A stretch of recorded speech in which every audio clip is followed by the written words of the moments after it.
안녕하십니까, 이주원입니다. 온라인으로 물건 하나 살 때도 생각보다 따질 게 많습니다. 가격은 괜찮은지, 후기는 믿을만한지, 쿠폰이나 카드 혜택은 있는지 하나하나 비교하게 되죠.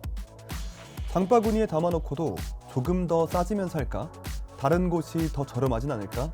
망설이다가 시간을 보내기도 합니다.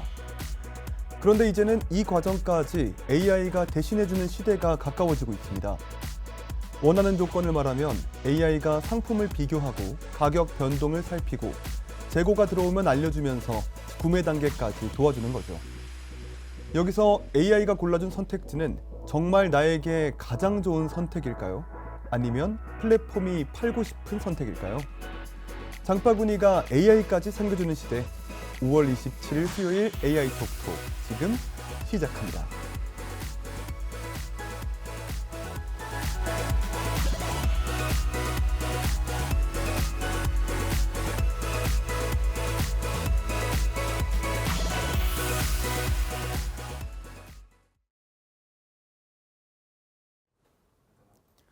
네, 5월 27일 수요일 AI 톡톡 오늘도 힘차게 출발해 보도록 하겠습니다.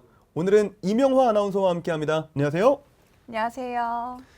어느덧 5월도 마지막 주입니다. 네, 벌써 시간이 이렇게 빠르게 지나갔습니다. 맞아요. 5월이 또 가정의 달이기도 하고 또 공휴일도 많기도 했고 그러다 보니까 사실 선물 같은 거 살 일도 굉장히 많았잖아요. 네, 맞아요. 근데 요즘에 선물하기나 이런 플랫폼 들어가면은 그 친구의 관심사에 맞게 추천을 좀 해주더라고요. 맞아요. 이런 것들도 사실 AI가 또 도와주는 것 네. 같기도 하고 사실 우리가 또 물건 하나 사려고만 해도 뭐 가격도 비교를 해야 되고 배송은 언제 오는지 후기는 진짜 맞는 건지 이런 거 검색하면 해야 될 일이 많잖아요. 맞아요. 근데 이제는 이런 선택과 비교의 과정에도 AI가 또 들어오고 있다고 합니다. 네, 한층 더 편리하게 해주는 것 같기도 하고 또 맞춤형 선물을 할 수 있다 이런 의미도 좀 있는 것 같습니다. 그렇습니다. 이렇게 또 우리 일상에 AI가 또 정말 가까이 들어와 있는 것 같은데 오늘도 우리 AI 관련된 5가지 뉴스 한번 같이 만나보도록 하겠습니다. 화면으로 확인해 보시죠. 네, 오늘의 AI 뉴스 헤드라인입니다. 오늘도 뉴스 5곡지 준비되어 있습니다. 어떤 내용인지 만나보시죠.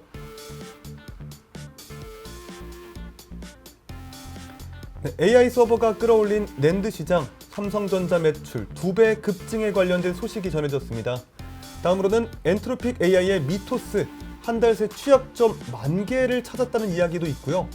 다음으로는 자율 해킹 AI가 잇따라서 등장하고 있습니다. 통합 사이버 보안법이 시급할 것 같습니다.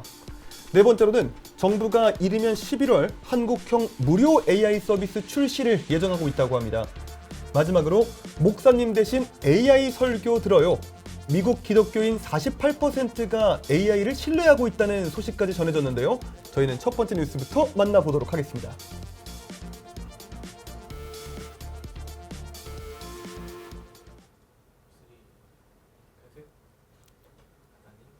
AI 데이터 센터 투자가 늘면서 낸드 플래시 시장도 빠르게 살아나고 있습니다. 올해 1분기 글로벌 주요 낸드 업체들의 합산 매출이 전분기보다 80% 넘게 증가했는데요. 특히 AI 서버용 기업 SSD 수요가 급증하면서 삼성전자의 낸드 매출은 한 분기 만에 2배 이상 뛰었습니다. AI 인프라 확대가 메모리 반도체 시장에 어떤 영향을 주고 있는지 이명화 아나운서와 함께 살펴보도록 하겠습니다. 이명화 아나운서는 지금 쓰는 휴대폰 저장 공간 얼마나 되세요? 저는 한 128기가 정도 쓰고 있는 것 같아요. 저는 삼성 핸드폰 256기가를 사용을 하고 있거든요. 네. 근데 최근에 이게 처음에는 이 정도면 괜찮겠지라고 생각을 했는데 제가 이 어릴 적 찍은 사진들부터 지금까지 휴대폰을 바꿔오면서 계속 그 휴대폰을 백업을 해왔어요. 그러다 보니까 지금 제 핸드폰에 사진이 한 2만 장 정도 있는 것 같은데 근데도 용량이 안 부족하신 거예요? 아니요, 이제는 용량이 좀 부족하다는 알림이 좀 뜨고 있습니다. 네.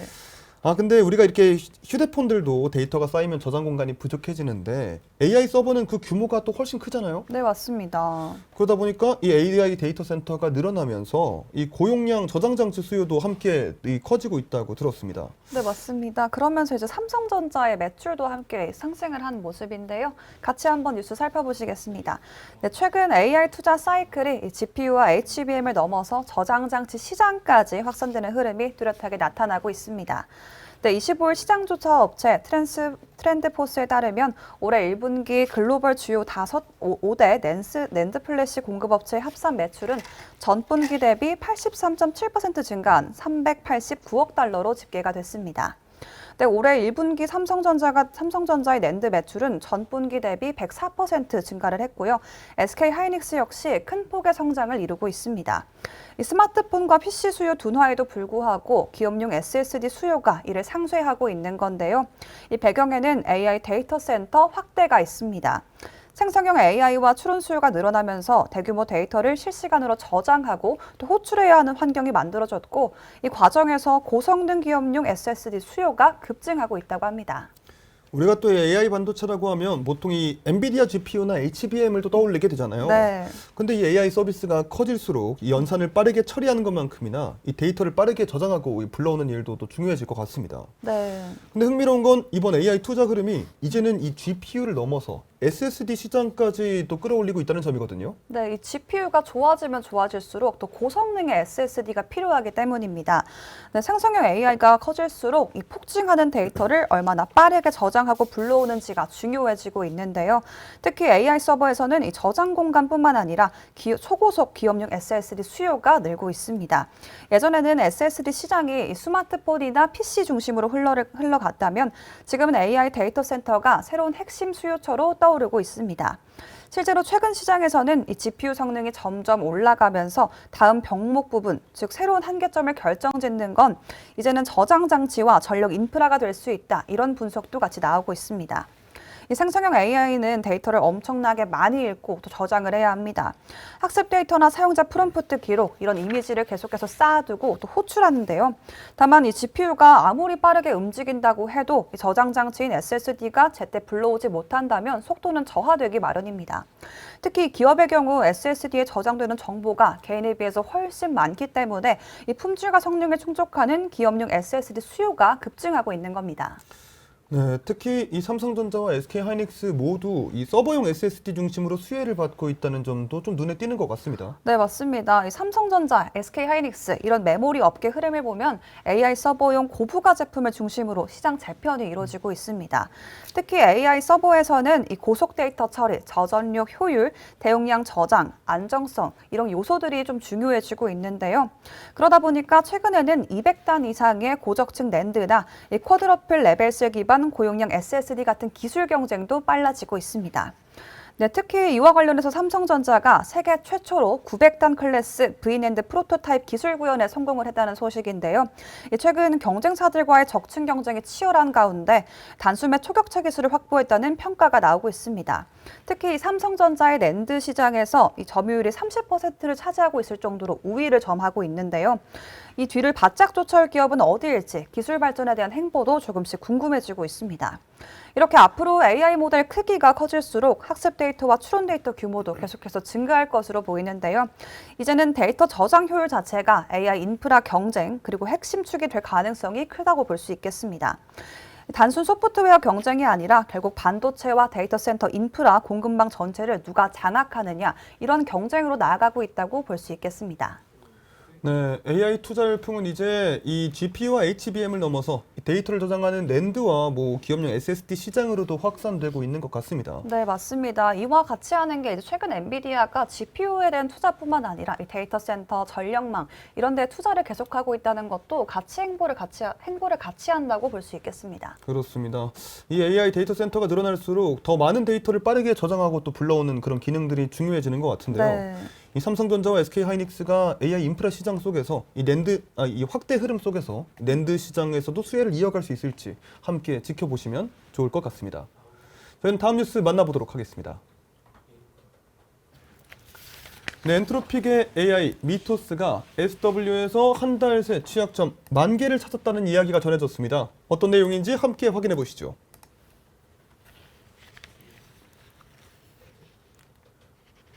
엔트로픽의 AI 모델 미토스가 한 달 만에 전 세계 핵심 소프트웨어에서 10,000개가 넘는 심각한 취약점을 찾아냈습니다. AI가 사이버 방어의 강력한 도구가 될 수 있다는 점을 보여준 건데요. 하지만 사람이 이를 검증하고 고치는 속도가 따라가지 못하는 과부하 문제도 함께 드러났습니다. 관련 내용 함께 확인해 보도록 하겠습니다. 혹시 임용 아나운서는 평소에 전자기기 같은 거 고장났을 때 좀 잘 고치는 편인가요? 그래도 고치려고 시도는 해보는 편입니다. 때리시는 건 아니죠? 조금 때리기도 하고 이것저것 정보를 좀 찾아보면서 네. 스스로 좀 고치려고 해보다가 사실 잘 안 되는 경우가 좀 많았어요. 그렇죠. 저 같은 경우도 뭐 갑자기 안 되면 뭐 와이파이가 안 되거나 뭐 컴퓨터 부팅이 안 되거나 하면은 네. 뭐 전원도 한 번씩 껐다 켜보고 뭐 선도 다시 뺐다 켜보고 이렇게 확인을 한 번씩 해보게 되잖아요. 맞아요. 근데 사실은 뭐 고치는 것보다 뭐가 문제인지 이 원인을 찾아내는 시간들이 좀 오래 걸리잖아요. 네. 근데 소프트웨어 보안도 제가 보기엔 좀 비슷한 결이 있는 것 같습니다. 이 겉으로는 멀쩡하게 돌아가는 프로그램 안에도 결국은 해킹으로 이어질 수 있는 작은 취약점들이 또 있기 마련인데요. 네, 맞습니다. 이런 보안 취약점을 AI가 또 빠르게 찾아내는 그런 사례가 또 나왔다고 들었습니다. 네. 저희가 최근에 최근 그 말씀하세요. 미토스 관련 이야기를 또 전해드리고 있는데 네. 이 미토스 쇼크가 불러왔던 AI 해킹과 보안 우려에 대응하기 위해 출범한 이 글로벌 민관 협력 프로젝트 글래스윙이 본격적인 성과를 내기 시작했다고요. 네, 저희가 미토스 관련한 소식은 계속해서 전해드리고 있는데요. 이 엔트로픽이 최근에 이 프로젝트 글래스윙의 첫 성과 보고서를 공개를 했습니다. 이 분위기가 심상치 않다는 게 주변 평가인데요. 이 핵심은 엔트로픽의 미공개 차세대 모델인 이 클로드 미토스 프리뷰가 프로젝트에 본격적으로 투입된 지 한 달 만에 전 세계 핵심 인프라 소프트웨어에서 1만 건이 넘는 심각하고 치명적인 수준의 보안 취약점을 찾아냈습니다. 여기서 말씀드리는 심각함과 치명적인 단계는요, 이 즉각적인 해킹 공격으로 이어질 수 있는 가장 위험한 수준의 제로데이 취약점입니다. 업계에서 실제로 AI가 공격 무기로 악용이 되기 전에 먼저 AI를 방어 체계 안으로 편입시키려는 시도가 실제 효과를 내기 시작했다. 이런 분석이 나오고 있습니다. 네, 이번 프로젝트에 투입된 이 클로드 미토스 프리뷰 자체도 굉장히 상징적인 모델인 것 같습니다. 네. 아직 일반에는 공개도 안 된 모델이잖아요. 네, 맞습니다. 그게 바로 이 프로젝트가 더욱더 주목을 받고 있는 이유인데요. 이 미토스 프리뷰는 아직 일반 대중은 물론 기업 고객들에게도 공개되지 않은 이 프론티어급 보안 특화 AI 모델입니다. 인터넷의 근간이 되는 핵심 시스템 소프트웨어와 이 글로벌 기업들이 공통적으로 사용하는 인프라 코드를 대상으로 대규모 소스 코드 스캔 그리고 취약점 탐지 작업을 수행을 했습니다. 이 업계에서는 보안 전문가들이 몇 달 동안 분석해야 할 수준의 작업을 AI가 단기간에 전방위적으로 수행했다 이렇게 보고 있는데요. 이제 AI가 보조도구 수준이 아니라 인터넷 인프라 자체를 실시간으로 감시하는 단계다 이런 분석이 나오고 있습니다. 이런 AI가 보안 취약점을 찾아냈다고 해도 이 실제 현장에서 도움이 됐는지가 중요하잖아요. 네. 기업 입장에서는 뭐 단순히 많이 잡아내는 것보다는 뭐 정말 위험한 문제를 빠르게 좀 잡아내고 실제 피해를 막을 수 있느냐 이게 핵심일 것 같은데요. 이번 프로젝트에 참여한 기업들에게는 어떤 성과가 좀 나타났나요? 네, 이번 프로젝트에서는 실제 성과를 본 기업이 있다. 이 점이 좀 주목할 만합니다. 이 프로젝트에 참여한 글로벌 빅테크 기업들은요, 미토스 프리뷰 도입 이후 자사 소프트웨어 내 수백 개 정도의 치명적인 취약점을 새롭게 발견했다고 밝혔습니다. 이 버그 탐지 속도 역시 기존 대비 10배 이상 빨라졌다고 전했는데요. 실제 금융사기 차단 사례도 공개가 됐습니다. 한 글로벌 대형 은행에서는 해커가 고객 이메일 계정을 탈취하고 전화과제 변조해서 약 150만 달러, 우리 돈으로 23억 원 규모의 사기 송금을 시도를 했는데요. 이 미토스 프리뷰가 이를 실시간으로 탐지해서 사전에 차단했다고 합니다. 또 이번 프로젝트는 단순한 기업 보안을 넘어서 인터넷 생태계 기반의 오픈소스 소프트웨어 방어 작업까지 병행을 했습니다. 엔트로픽은 전 세계 주요 오픈소스 프로젝트 1000여 개를 정밀 스캔하고 인터넷 공공 인프라 차원의 보안 작업도 같이 강화하고 있습니다. 근데 역설적으로 이 AI가 취약점을 너무 빨리 찾아내면서 네. 오히려 이 보안업계가 감당을 못한다는 이야기도 나오더라고요. 네, 좀 재밌는 얘기인데요. 사실 이번 보고서에서 가장 충격적인 부분 중에 하나입니다. 이 기존 사이버 보안 산업에서는 취약점을 얼마나 빨리 발견하느냐 이게 좀 문제였는데요. 이제는 AI가 며칠 만에 수만 개의 버그를 찾아내면서 인간 개발자들이 이를 검증하고 패치하는 속도가 병목되고 있는 건데요. 실제로 엔트로픽에 따르면 이 심각한 버그 하나를 패치하는데 평균 2주 정도의 사람 작업 시간이 필요하다고 합니다. 그러다 보니까 오픈소스 프로젝트 관리자들이 오히려 이제는 패치를 설계할 시간이 없으니까 취약점 고지 속도를 늦춰달라 이렇게 요청하는 상황도 발생하고 있다고 합니다. 이제 보안 산업의 병목이 취약점 발견에서 사람의 대응 속도로 전환하고 있습니다. 결국 그래서 이 엔트로픽도 이 미토스급 모델 공개를 좀 보류하고 있다. 이렇게 봐도 될까요? 네, 맞습니다. 이게 공개가 되면은 악용될 가능성이 크기 때문인데요. 엔트로픽이 이번 발표에서도 미토스급 고성능 모델의 공개와 상용화를 전면 보류하기로 강조했습니다. 이유는 명확합니다. 만약 이런 수준의 AI가 악의적인 해커나 개인이나 적대 국가에 넘어갈 경우에요. 전 세계 취약 소프트웨어를 해킹하는 비용과 시간이 사실상 제로에 가깝다. 이런 평가가 나오고 있습니다. 특히 금융통신, 클라우드, 국가 인프라 시스템까지 자동으로 스캔하고 공격이 가능한 시대가 열릴 수 있다. 이런 우려가 같이 나오고 있는데요. 그래서 최근 AI 업계에서는 프론티어 AI는 단순한 기술 경쟁 대상이 아니라 국가 안보 차원의 관리 대상이 되고 있다. 이런 분석까지도 나오고 있습니다. 네, 미토스는 이 AI가 사이버 보안의 강력한 방어 도구가 될 수 있다는 점을 보여줬습니다. 하지만 동시에 그 능력이 악용될 경우에는 전 세계 소프트웨어 보안에 큰 위협이 될 수 있다는 우려도 결국은 나왔죠. 네, 맞습니다. 사실 계속해서 말씀드리는 이 양날의 검이지만요. 이걸 대응하는 사람의 속도가 조금 더 빨라져야 될 것 같습니다. 혹은 이걸 좀 보조할 수 있는 새로운 기술이 필요하지 않을까 이런 점도 한번 내다보고 있습니다. 그렇습니다. AI가 취약점을 찾는 속도만큼 이 일을 안전하게 관리하고 통제하는 체계도 함께 마련해야 될 것 같습니다. 저희는 세 번째 뉴스 만나보도록 하겠습니다. 자율 해킹 AI가 잇따라서 등장하고 있습니다. 통합 사이버 보안법이 시급하다는 주장도 나오고 있는데요. 어떤 내용인지 함께 만나보시죠.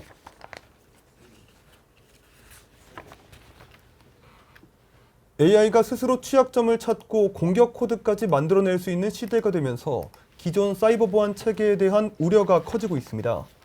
국회 입법조사처는 엔트로픽의 미토스 같은 고성능 AI 모델의 등장으로 보안 패치와 취약점 공유 체계를 전면 정비해야 한다고 지적했는데요. 특히 몇 주, 몇 달씩 걸리는 기존 보안 패치 속 AI 기반 공격에는 대응하기 어렵다는 분석입니다. AI 해킹 시대에 필요한 사이버 보안 법제도 정비 방향 함께 살펴보도록 하겠습니다. 앞서 우리가 미토스와 프로젝트 글래스윙 이야기를 계속 전해드렸잖아요. 네. AI가 취약점을 빠르게 찾아내고 방어에 활용될 수 있다는 점은 분명히 좀 긍정적인 부분이긴 하지만 반대로 이런 기술이 해킹에 악용될 수 있다는 우려도 계속 커지고 있죠. 맞습니다. 문제는 공격 속도는 빨라지고 있는데 우리 보안 체계가 그 속도를 따라갈 수 있느냐 이걸 것 같은데요. 네. 이제는 국내에서도 이 기존 보안 체계로는 AI 해킹 시대를 좀 감당하기 어렵다 이런 얘기가 나오고 있거든요. 네, 맞습니다. 이 국회 입법조사처가 직접 미토스 사태와 AI 보안 위협 전략 대응 보고서를 내놨는데요. 핵심은 단순합니다. 이 AI 해킹 위협은 턱끝까지 왔는데 현재 한국의 보안 체계는 그 속도를 따라가기가 어렵다 이런 내용이었습니다. 특히 보고서에서는 미토스 같은 자율 해킹형 AI 모델이 등장하면서 기존 취약점 대응 속도, 패치 체계, 정보 공유 구조 자체가 AI 시대와는 맞지 않는다 이런 제안을 내놨습니다. 특히 이제는 AI 속도에 맞춘 국가 차원의 재설계가 필요하다 이런 얘기가 같이 나오고 있습니다. 네, 특히 이번 보고서에서는 한국형 MVD가 필요하다 이런 주장도 좀 나오더라고요. 네, 이 그게 부분이 중요해 보입니다. 네, 맞습니다. 이 부분이 바로 보고서의 핵심 부분인데요. 현재 글로벌 보안 업계에서는 미국 니스트사나 취약점 데이터베이스, 즉 NVD를 사실상 국제 표준처럼 이용해 오고 있었습니다. 이 문제는 최근 미국 측의 운영 축소 이슈가 발생을 하면서 이 글로벌 보안 정보 공급망 자체가 흔들리고 있다는 점인데요. 그런데 한국은 이걸 대체하거나 보완할 수 있는 독자적인 데이터베이스 체계가 사실상 없는 상황입니다. 즉 앞으로 AI 기반 해킹 경쟁이 본격화될 경우에 어떤 취약점이 발견됐는지, 어떤 패치가 필요한지 이런 핵심 정보 자체를 해외 의존적으로 받아야 한다 이런 문제점이 있었습니다. 그래서 이번에 발표된 보고서에서도 한국형 취약점 이 데이터베이스 구축이 단순한 기술의 문제가 아니라 사이버 주권 차원의 문제다 이렇게 진단을 내리고 있습니다. 네, 또 하나 흥미로운 건 이번 이 보고서가 기존 망분리 중심 보안에서도 거기에 대해서 또 한계를 지적했다 이런 이야기도 나오더라고요. 네, 맞습니다. 사실 이제 한국의 공공이나 금융권 보안은 망분리를 중심으로 발전을 해왔습니다.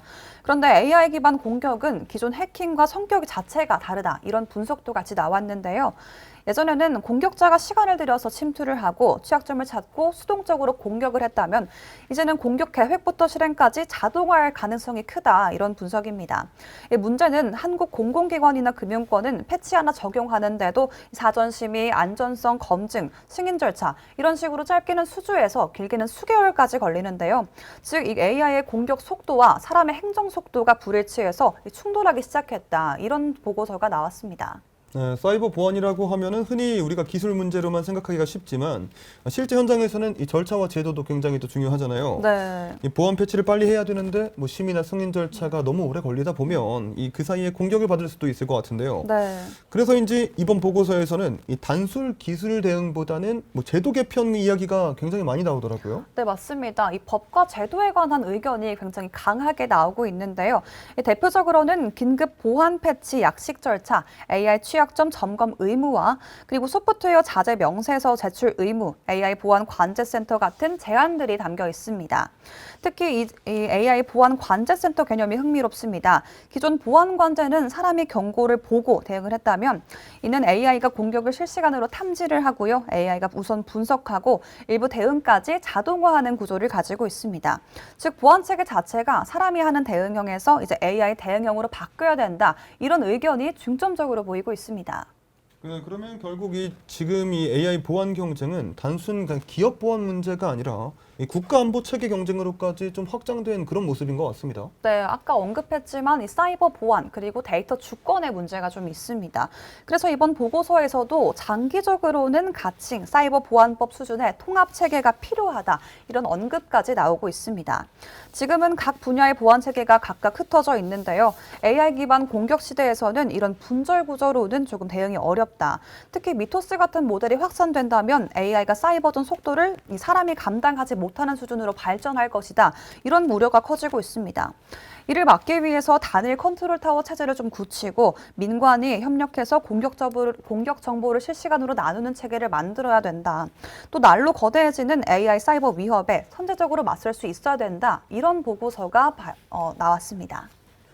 네, AI 해킹 시대에는 이 공격 속도와 기존 보안 대응 속도 차이의 이 격차가 가장 큰 문제로 결국 떠오르고 있는 것 같습니다. 네, 맞습니다. 뭐 취약점 공유라던가 뭐 긴급 패치, AI 기반 관제, 그 통합 대응 체계까지 보안 시스템 전반을 다시 설계해야 되는 목소리들이 결국 커지고 있는 거죠. 네, 아무리 좋은 기술이라고 해도 이 기술을 상용화할 수 있도록 뒷받침되는 뭐 제도나 이런 게 필요한데요. 또 이 제도가 어긋나지 않도록 법도 같이 필요한 상황입니다. 우리 정부가 이 보고서를 발간한 만큼 발빠르게 같이 움직이면 좋겠다는 의견 한번 내봅니다. 네, AI가 이 사이버 공격의 속도를 바꾸고 있는 만큼 국가 차원의 방어 체계도 그에 맞게 빨라져야 될 것 같습니다. 저희는 다음 뉴스 만나보도록 하겠습니다. 네, 대한민국 정부가 이르면 11월 한국형 무료 AI 서비스를 출시하겠다는 내용이 나왔습니다. 어떤 내용인지 함께 만나보시죠.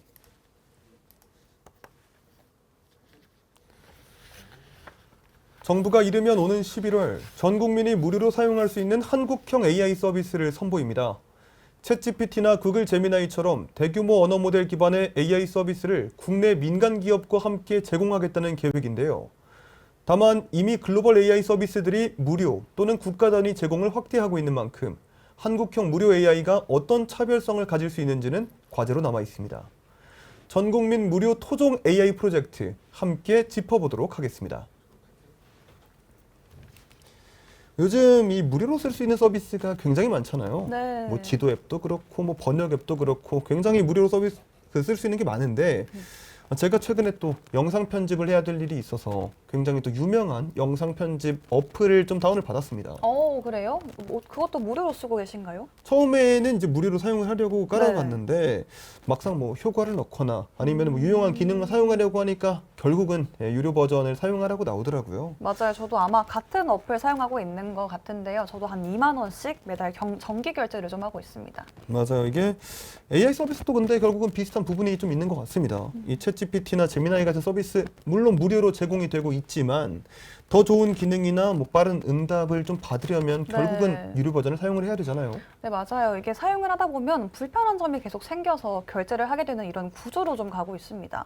네, 근데 정부가 이번에 이르면 오는 11월부터죠. 전 국민이 무료로 사용할 수 있는 한국형 AI 서비스를 또 제공하겠다고 얘기를 했는데 사실상 전 국민 대상 생성형 AI 프로젝트라고 볼 수가 있겠죠. 네, 맞습니다. 이번에 과학기술정보통신부가 연내 무료 AI 서비스를 제공할 민간 기업 모집에 들어갔다고 했습니다. 이 구조를 보면 사실상 한국형 챗GPT 서비스를 국가 차원에서 구축하겠다, 이런 구상을 좀 내보이고 있는데요. 네, 이번 프로젝트는 단순히 시범 사업 수준이 아니라요, 전 국민을 대상으로 2028년까지 무료로 제공한다는 점에서 규모감이 상당히 큽니다. 이 정부는 민간 기업과 컨소시엄 형태로 협업을 해서 서비스를 운영할 계획입니다.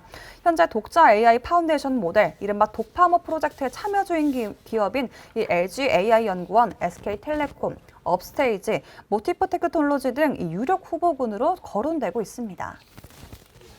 네, 근데 흥미로운 건 정부가 단순한 AI 모델 개발이 아니라 직접 B2C 서비스 영역까지 또 들어오려고 한다고요. 네, 맞습니다. 사실 지금까지 정부의 AI 정책은요, GPU를 수급하고 데이터 센터를 짓고 이 소버린 AI 같은 인프라 중심 논의가 주를 이뤘는데요. 그런데 이번에는 실제로 국민들이 사용하는 이 서비스 레이어까지 국가 프로젝트가 확장되고 있다, 이런 개념으로 볼 수 있겠습니다. 특히 과학기술정보통신부의 설명을 보면요, 단순한 검색형 챗봇이 아니라 챗GPT나 제미나이 같은 LLM 기반 범용 AI 서비스를 염두에 두고 있다고 합니다. 즉 이제 정부도 AI 주권은 모델만 만드는 것으로 끝나지 않는다, 국민 접점 서비스까지 확보해야 된다, 이런 방향으로 가고 있다는 분석이 나오고 있습니다. 네, 다만 대중들 입장에서는 이미 챗GPT나 제미나이도 무료로 사용할 수 있는데 네. 한국형 무료 AI는 뭐가 다를까? 이런 생각도 좀 들 수가 있을 것 같습니다. 네, 사실상 가장 현실적인 질문이기도 한데요. 사실 이미 글로벌 빅테크 기업들도 이미 국가 단위에서 무료 전략을 좀 쓰고 있습니다. 오픈 AI는 몰타 국민 전체에 챗GPT 플러스를 무료로 제공을 하고 있고요. 이 아랍에미레이트에서도 국가 차원 협력을 통해서 국민 접근성을 확대하고 있습니다. 그렇기 때문에 한국형 무료 AI 서비스도 단순한 무료 제공, 이것만으로 끝난다면 경쟁력이 부족하다, 이런 해석이 나오고 있는데요. 결국의 핵심은 이 한국어에 특화된 성능을 마련을 해야 되고 이 공공 서비스와 연계를 해야 된다, 이런 지적이 나오고 있습니다. 네, 어떤 부분에서 차별화를 만들 수 있냐, 이 부분이 좀 중요해 보이는데요. 특히 최근 AI 산업 흐름이 단순한 모델 성능 경쟁보다 이제는 생태계와 서비스 접점 경쟁으로 이동하고 있다, 이 점 또한 같이 눈여겨볼 부분입니다. 네, 이번 프로젝트는 이 국내 독자 AI 파운데이션 모델, 이른바 독파모 사업과도 연결돼 있다는 점이 좀 눈에 띄는 것 같습니다. 네, 이번 프로젝트는 단순한 무료 서비스다, 이렇게 보기보다는 이 독파모 사업의 실사용 무대로 좀 봐야 된다, 이런 시각이 좀 많습니다. 지금 독파모 프로젝트도 결국 국산 AI 모델을 실제 산업과 서비스에 어떻게 안착시킬 것인가, 이 부분이 핵심 과제입니다. 이번 무료 AI 서비스는 대규모 사용자 데이터를 확보해서 서비스 안전성을 점검할 거고요. 한국형 UX 테스트, 그리고 B2C 운영 경험 축적까지 이 모든 게 가능하기 때문에 사실상 대규모 실전 테스트베드라고 역할을 할 수 있다, 이런 분석이 같이 나오고 있습니다. 네, 지금까지 이야기들을 좀 정리를 해보면 결국 이번 프로젝트는 단순히 무료 복지성 서비스가 아니라 한국형 AI 생태계를 만들기 위한 전략적 실험이다, 이렇게도 볼 수가 있겠네요. 네, 맞습니다. 그래서 업계에서도 이번 프로젝트를 단순히 무료 보급 프로젝트, 이런 복지 서비스로 보고 있지는 않습니다. 지금 글로벌 AI 시장도 오픈 AI 같은 기업들이 이미 플랫폼 경쟁 단계로 들어서고 있는데요.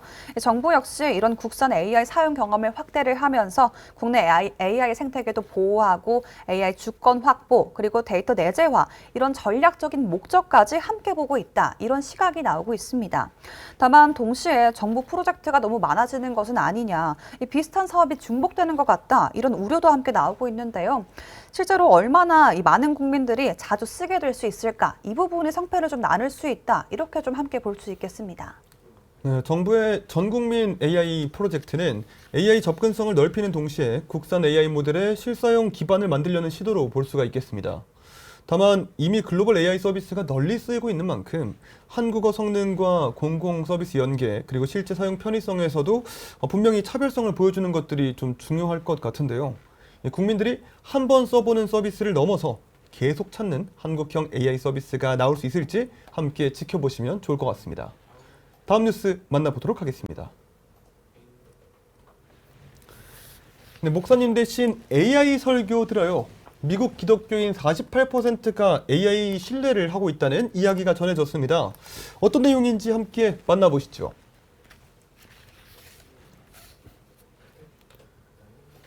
AI가 검색과 상담을 넘어 종교 영역까지 들어오고 있습니다. 미국의 한 조사에서 실천적 기독교인 가운데 48%가 영적 성장을 위해 AI를 신뢰할 수 있다고 답했는데요. 특히 젊은 세대에서는 AI의 조언을 목회자의 조언만큼 가치 있게 본다는 응답도 적지 않았습니다. 다만 성경 해석 왜곡과 종교 공동체 약화에 대한 우려도 함께 나오고 있습니다.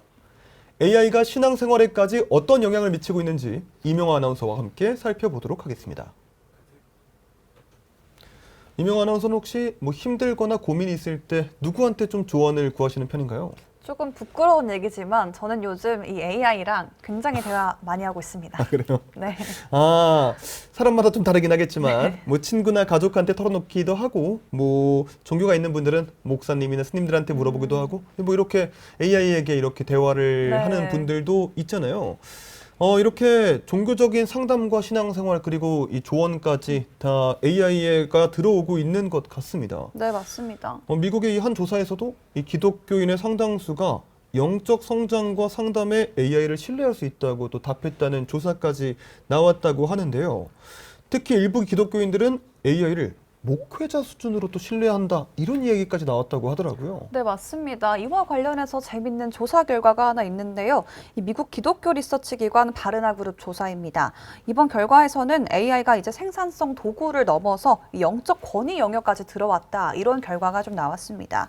실제로 적극적으로 신앙생활을 하는 실천적 기독교인 가운데 절반 가까이가 AI가 영적 성장에 도움을 줄 수 있다. 이렇게 답변을 했습니다. 특히 미국 성인의 30%는 AI 조언을 목회자 수준으로 신뢰한다고 응답했는데요. 특히 젊은 세대에서 이 비율이 조금 더 높았습니다. 밀레니얼 세대에서는 40%를 넘겼는데요. AI가 단순한 정보 검색 도구가 아니라 이제 상담자, 조언자, 영적 가이드 역할까지 확대가 됐다. 이렇게 한번 살펴볼 수 있겠습니다. 사실 종교라고 하면 이 기술보다는 사람과 공동체, 그 믿음의 영역이라는 이미지가 좀 강하잖아요. 네. 근데 저번 주에 이명화 아나운서가 소개를 해줬던 그 로봇스님 가비가를 비롯해서 최근 보면 이 종교와 AI의 관계 자체가 굉장히 빠르게 변하고 있는 것 같습니다. 네, 이 바티칸에서도 함께 언급을 했을 만큼 요즘 이 파급력이 상당히 크다고 할 수 있는데요. 이 종교계 흐름을 보면은 또 굉장히 양면적입니다. 한쪽에서는 AI를 성경 공부, 설교 초안 작성 이런 부분에 적극적으로 활용을 또 하고 있지만요. 다른 한쪽에서는 AI가 인간의 영성과 공동체 이 모든 걸 약화시키는 게 아니냐 이런 우려도 같이 나오고 있습니다. 실제로 앞서 말씀드린 것처럼 이 바티칸에서도 AI 전담위원회를 설립을 했고요. 교황도 AI가 인간의 존엄성과 책임을 훼손하는 건 아닌지 이런 걸 안 된다고 강조한 바 있습니다. 방금 말씀드렸던 것처럼 이 불교권에서도 로봇 승려 실험이 같이 이어지고 있는데요. 또 개신교권에서도 또 AI 설교 활용 논쟁이 계속해서 이어지고 있습니다. 즉 이제 종교계에서도 AI를 단순한 기술이 아니라 인간의 존재와 신앙체계에 영향을 주는 문명 기술로 보고 있다. 이렇게 해석할 수 있겠습니다. 네, 그런데도 또 재밌는 거는 이 신자들은 AI를 또 굉장히 신뢰를 하고 있는데 목회자들은 또 전혀 거의 신뢰하지 않는다고 얘기를 들었습니다. 네, 이 부분도 상당히 흥미로운 부분인데요. 이번 조사에서 가장 극명했던 부분 중 하나입니다. 일반 신자들은 삶의 의미, 인간관계, 영적 성장에 이런 영역에서도 AI가 도움이 된다 이렇게 응답을 했지만 이 목회자들은 AI가 삶의 의미를 찾는 데 도움이 된다 이런 응답이 한 자리 수준에 머물렀습니다. 즉 이제 종교계 내부에서도 AI를 도구로 활용할 것인가 아니면 AI가 이 신앙의 권위를 침범하는가 이를 두고 인식 차이가 크게 벌어지고 있다는 해석인데요. 특히 이 젊은 세대일수록 AI 친화도가 높다는 점에서 앞으로 종교 공동체 구조 자체가 변화할 수도 있겠다 이런 분석도 같이 나오고 있습니다. 네, 여기서 또 하나 눈에 띄는 거는 신자들이 AI를 신뢰하면서도 동시에 굉장히 두려워하고 있다. 이런 이야기도 나왔다고 하는데 어떤 내용인지 한번 얘기해 주시죠. 네, 앞선 내용과는 조금 반전되는 내용인데요. 네, 실천적 기독교육의 88%가 AI가 성경을 왜곡할 수 있다. 이렇게 우려를 하고 있고요. 72%는 목회자 역할을 대체할 수 있다. 이렇게 답변을 했습니다. 또 65%는 AI가 결국 신의 자리를 넘볼 수 있게 됐다. 이런 결과도 나왔습니다. 즉 사람들은 AI를 편리하고 유용하다라고 느끼면서도 AI가 인간 정신세계까지 잠식하는 건 아닌가 이런 불안까지 같이 나오고 있다고 합니다. 그래서 업계에서도 이제 AI 논의가 단순한 기술의 영역을 넘어서 윤리 영역까지 확장되고 있다 이렇게 바라보고 있습니다. 결국 앞으로 AI 경쟁은 이 기술 경쟁을 넘어서 누가 인간 신뢰를 가져가느냐 이런 문제로도 연결될 것 같습니다. 네, 방금 제가 말씀드렸던 것처럼 이 생성형 AI가 점점 발전하면서 뭐 저처럼 고민 상담도 하고 이렇게 영적인 안내까지 받기도 하는데요. 이제 검색 엔진이 아니라 심리적 그리고 사회적 인터페이스로 진화를 하고 있습니다. 이번 조사 결과가 나오는 거는 AI가 인간의 생산성만 바꾸는 게 아니라 인간이 누구를 신뢰하는지, 어디에서 의미를 찾는지, 또 유대감을 어떻게 형성을 하는지 이런 영역까지 바꾸기 시작했다는 점에서 의미가 있겠습니다. 네, AI는 이제 업무와 검색을 넘어서 이 종교와 신앙생활의 영역까지 들어오고 있습니다. 편리한 조언자 역할을 할 수 있다는 기대도 있지만 이 성경 해석 왜곡이나 종교 공동체 약화 같은 우려도 함께 제기가 되고 있는데요. AI가 인간의 생산성뿐만 아니라 이 신뢰와 의미를 찾는 방식까지 바꾸고 있다는 점에서 앞으로 더 깊은 논의가 필요해 보이는 것 같습니다. 네, 맞습니다. 특히 더욱이나 종교와 관련해서는 뭐 사이비 종교 이런 문제도 있기 때문에 이 올바른 방향으로 조금 개발이 되어야 될 것 같습니다. 네, 이렇게 AI 관련된 5가지 뉴스 만나봤습니다. 어떤 내용이었는지 한 번 더 화면으로 확인해 보시죠.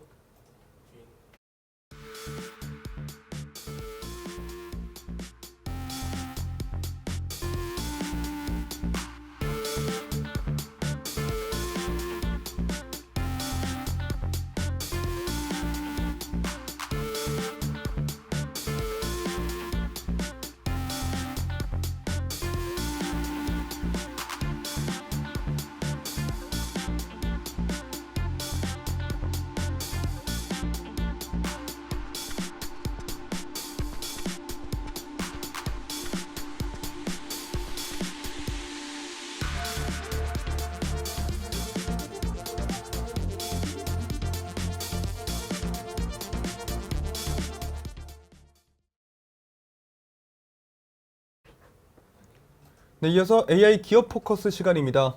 오늘 소개해드릴 기업은 일론 머스크가 이끄는 AI 기업 xAI입니다. 네, xAI가 챗봇 그룹을 중심으로 추론 코딩, 이미지 생성 등 영역을 다양하게 넓혀가고 있는데요.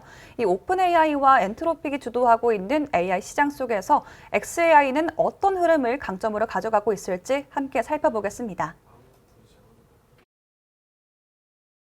자, 여러분 환영합니다. 오늘 우리가 집중적으로 파헤쳐 볼 내용은요. 현재 AI 생태계에서 말도 안 되는 속도로 덩치를 키우고 있는 기업에 대한 이야기입니다. 보통 어떤 산업에서 선두주자가 되려면 진짜 오랜 시간이 걸린다고들 생각하시잖아요. 그런데 오늘 해설에서는 그 뻔한 상식을 완전히 박살내버린 엄청난 스피드런의 주인공을 만나보려고 합니다. 준비되셨죠? 바로 들어가 보겠습니다. 본격적인 이야기에 앞서서 질문 하나 던져볼게요. 대체 어떻게 만들어진 지 고작 2년밖에 안 된 스타트업이 다른 거대 기업들이 10년에 걸쳐서 쌓아 올린 AI 연구 성과를 단숨에 따라잡을 수 있었을까요? 경쟁사들의 10년치 기술력을 마치 스펀지처럼 흡수하고 추월 차선에 올라탄 이 유례없는 속도전의 비밀, 지금부터 구조적으로 하나하나 뜯어보겠습니다. 자, 첫 번째 파트입니다.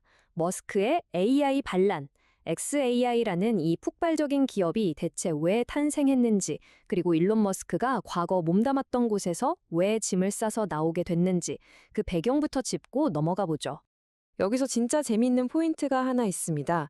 바로 두 회사의 극명한 온도차인데요. 머스크가 2015년에 샘 올트먼하고 같이 만들었던 오픈 AI의 목표, 다들 아시죠? 모든 인류를 이롭게 한다 였습니다. 그런데 회사가 점점 영리화되고 방향성에 마찰이 생기면서 2018년에 머스크가 회사를 떠나버리게 됩니다. 그리고 훗날 자신이 직접 차린 xAI의 미션을 딱 발표하는데요. 와, 무려 우주를 이해한다입니다. 인류라는 범주를 넘어서서 훨씬 더 거대하고 원대한 목표를 쫓겠다는 거죠.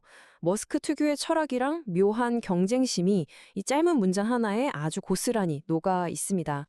그리고 이 철학은요, 그의 비즈니스 전체와 아주 톱니바퀴처럼 완벽하게 맞물려 돌아갑니다.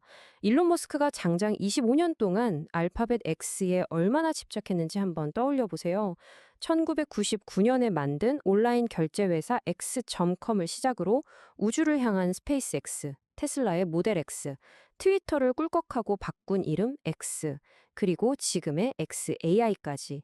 그러니까 이 새로운 AI 회사는 어느 날 갑자기 하늘에서 뚝 떨어진 게 아니라 머스크가 지난 25년간 아주 치밀하게 구축해온 거대한 비즈니스 제국의 핵심 퍼즐 조각이라는 겁니다. 다음으로 넘어가서 두 번째, 콜로서스 슈퍼컴퓨터입니다. 이 엄청난 소프트웨어 개발 속도를 물리적으로 든든하게 받쳐주고 있는 초거대 인프라의 비밀을 한번 파헤쳐 보죠. 단 122일. 여러분, 업계에서는 이 정도 규모의 슈퍼컴퓨터를 짓는데 최소 24개월은 걸릴 거라고 내다봤거든요.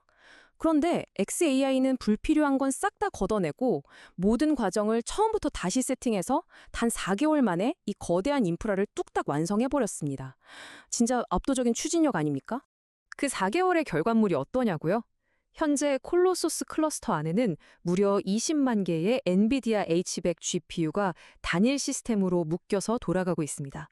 우리나라 대형 GPU 사업이 보통 1만 장 규모인 걸 생각해보면 무려 순배에 달하는 상상 초월의 스케일이죠. 근데 여기서 끝이 아닙니다. 앞으로 이걸 100만 개까지 늘리겠다는 미친 로드맵을 가지고 있다는 사실이죠. 엑셀의 핵심 원칙 중에 이런 말이 있습니다. 빠르게 움직이고 고쳐라. 우리는 현실의 문제를 빠르게 해결하기 위해 여기에 있다. 그냥 무작정 서두르는 게 아니라 진짜 돌파구를 찾기 위한 속도라는 거죠. 이 맹렬하고 치열한 엔지니어링 문화가 인프라를 순식간에 결집시키고 전례 없는 혁신을 멱살 잡고 끌고 가고 있는 겁니다. 자, 그러면 이 거대한 슈퍼컴퓨터 위에서 대체 뭐가 돌아가고 있을까요? 세 번째 섹션, 그로기의 초고속 진화입니다. 플래그십 AI 모델이 얼마나 눈부시게 발전했는지 한번 보시죠. 타임라인을 한번 쫙 펼쳐볼까요? 2023년 11월에 첫 모델인 그록 1이 딱 등장하고요. 2024년 봄에 1.5, 여름에 그록 2, 그리고 2025년 초에 그록 3, 이어서 강력한 멀티모달이랑 실시간 정보 접근성을 갖춘 그록 4까지 나왔습니다.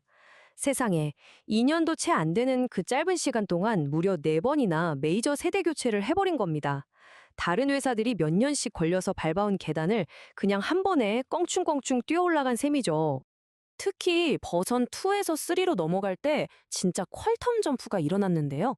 처리 속도는 3배나 빨라졌고 AI의 기억력이라고 할 수 있는 컨텍스트 윈도우는 무려 12만 8천 토큰으로 확 늘어났습니다. 이게 어느 정도냐면 두꺼운 책 여러 권 분량의 자료를 한 번에 쭉 읽고 그 맥락을 통째로 이해하는 수준이 된 거죠. 정확도도 30%나 올랐고 복잡한 문제나 다단계 논리를 술술 풀어내는 빅브레인 모드까지 탑재되면서 이제는 그냥 말동무 수준이 아니라 실제 비즈니스 자동화나 심층 연구까지 가능한 수준으로 똑똑해졌습니다. 근데 여러분, XA의 진짜 무서운 무기는 단순히 무식할 정도로 큰 컴퓨팅 파워가 다가 아닙니다. 네 번째 파트, X 생태계가 가져다주는 독보적인 이점에 대해 얘기해 보겠습니다. 바로 딥서치라는 기능인데요. 보통 AI들은 과거에 멈춰있는 데이터를 학습하잖아요. 근데 그록은 다릅니다.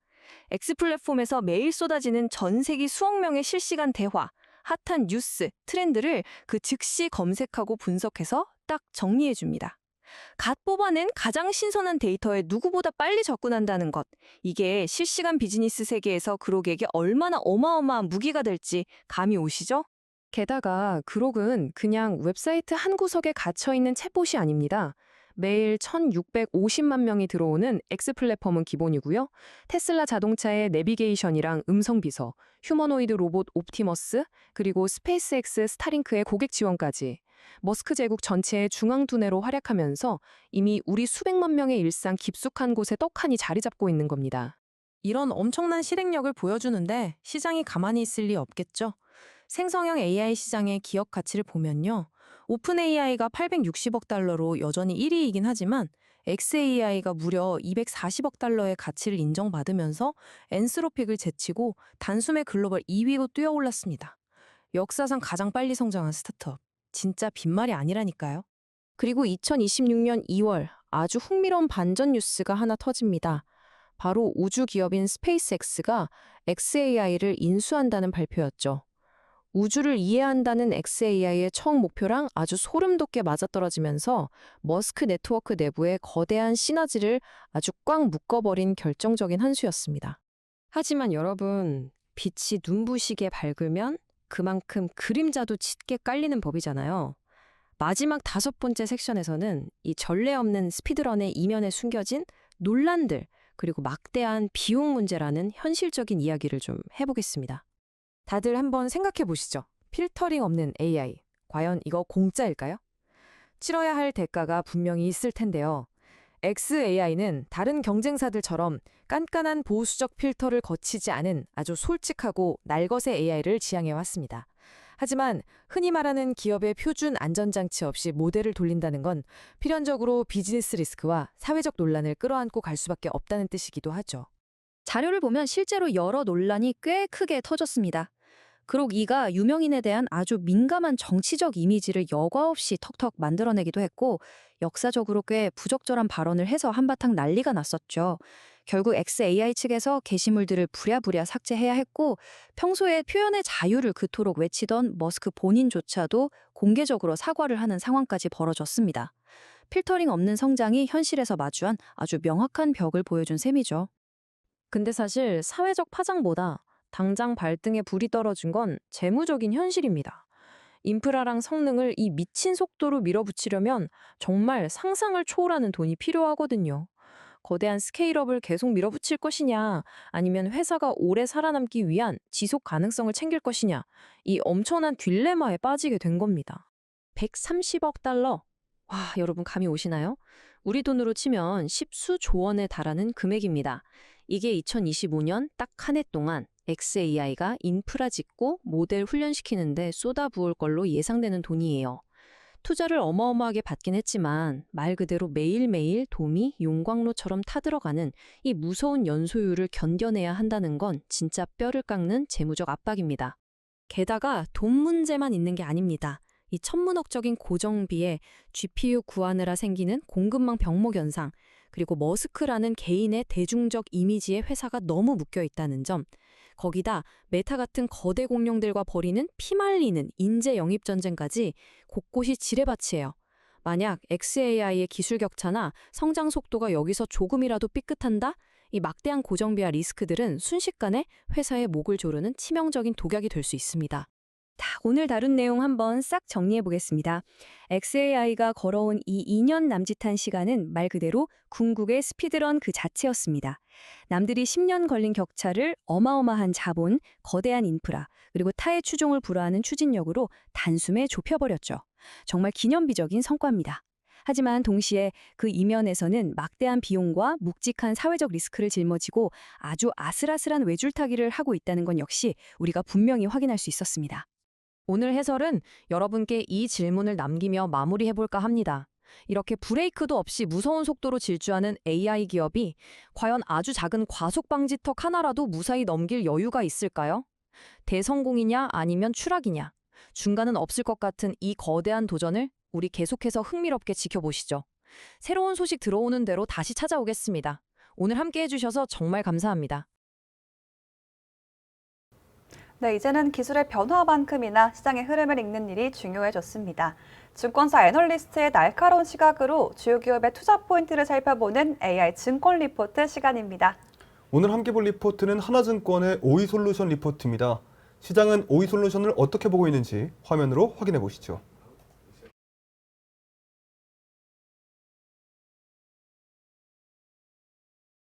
여러분, AI 하면 보통 뭐가 제일 먼저 떠오르시나요?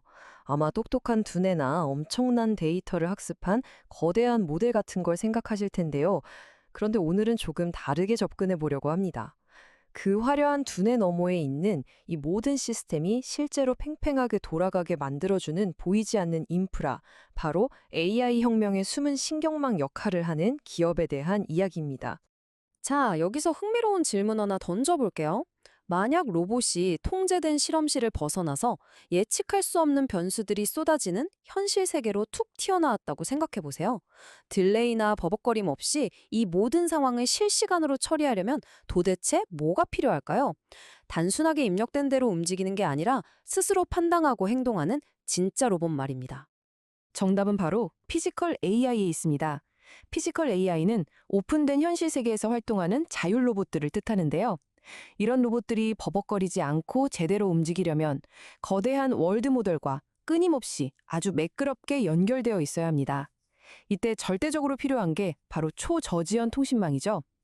그러니까 AI 모델이 똑똑한 두뇌라면 통신 네트워크는 그 두뇌의 명령을 온몸 구석구석 전달하는 척추이자 신경망인 셈입니다.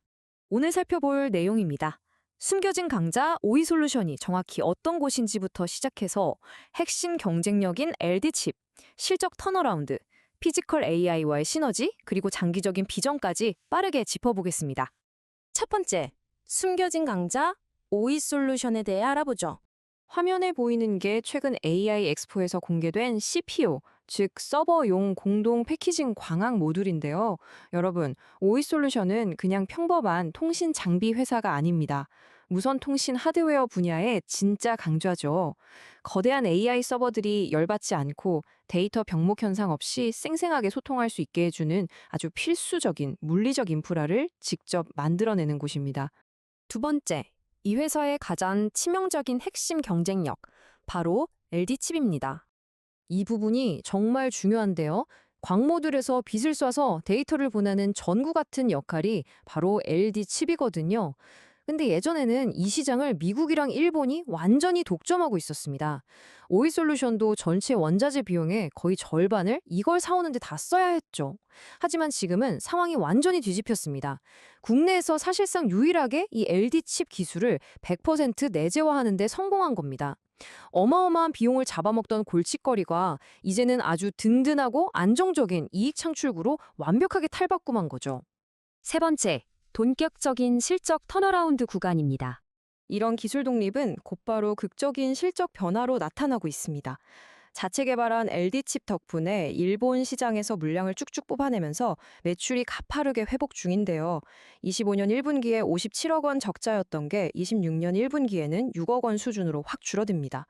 그리고 마침내 26년 3분기에는 18억 원의 영업이익 흑자 전환이 예상되고 있죠. 그동안 쏟아부었던 연구개발비가 안정화되면서 이익 레버리지가 그야말로 폭발하기 시작하는 구간에 진입한 겁니다. 실적이 이렇게 명백하게 턴어라운드 하는 걸 보여주니까 시장 전문가들도 강력한 매수 의견과 함께 목표 주가를 6만 원으로 굳건하게 유지하고 있습니다. 결국 기업의 진짜 체력은 이 숫자 하나로 완벽하게 증명이 되는 거니까요. 네 번째, 피지컬 AI와 통신망의 시너지입니다. 앞으로 AI 모델들은 우리가 지금 쓰는 거대 언어 모델보다 상상도 못할 만큼 거대해질 겁니다. 자율 로봇들이 버퍼링 없이 즉각적으로 판단하려면 이 거대한 월드 모델이랑 1초의 끊김도 없이 소통해야 하거든요. 그러려면 지금보다 훨씬 더 촘촘하고 엄청나게 빠른 기지국 네트워크가 무조건 필요합니다. 자, 여기서 오이솔루션의 진가가 나옵니다.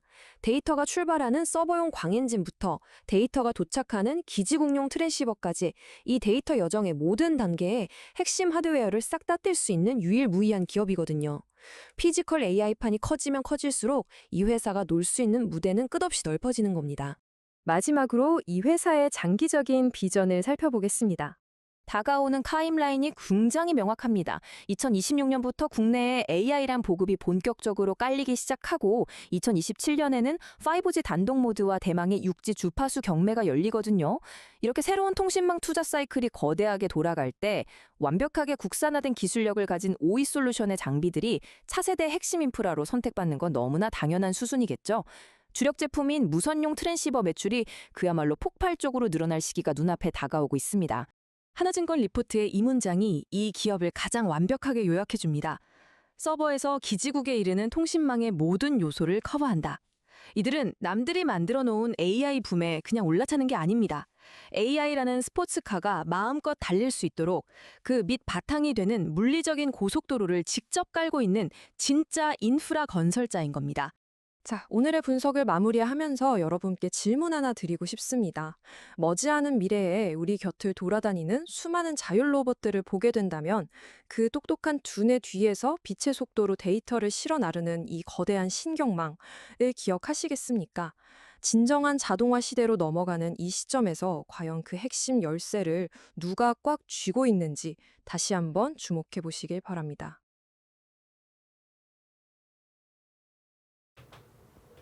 네, 오늘 준비한 소식은 여기까지입니다. 저희가 전해드린 소식이 AI를 이해하는 데 작은 도움이 되셨기를 바랍니다. 내일도 AI를 간파하는 똑똑한 정보들로 다시 찾아뵙겠습니다. 함께해 주신 여러분 고맙습니다.